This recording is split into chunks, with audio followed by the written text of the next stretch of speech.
bugun umraga borib kelib bir haftadan keyin umraga boraman, 2 haftadan keyin yana umraga boraman, pulim ko'payib ketdi, umraga boraman deganlar juda ko'payib ketdi. Kechirasizlar, u keyingi paytda umra ham sayohat bo'lib ketdi. Bu ibodat edi o'zi aslida. Bu ibodat edi, bu sayohat emas edi. Riyo emas, xo'ja ko'rsin emas, Ka'bani oldida suratini oladigan narsa emas u. Hammaga ko'rsatib, bugun umrada, ertaga boshqa joyda kelib yana umrada ko'rsatadigan narsa emas bu. Hozir shunaqa bo'lib ketdiki, odamlar umrani o'yinchoq qilib borishdi.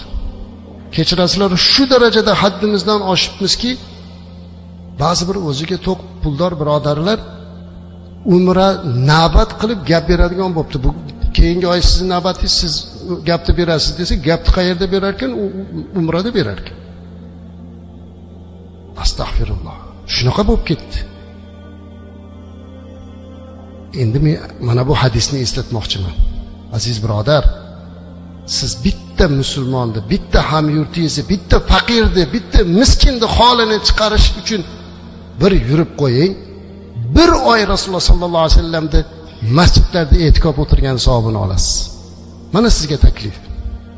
Shuni maqsad o'zi asli nima? O'zi u yoqqa borishdan maqsad savobda azizlar. Hamma ibodatlar faqat savob uchun qilinadi. Riyo uchun bo'lsa buni foydasi yo'q. Uni o'rniga Alloh uchun qilinadigan ishlarni ko'paytirish kerak.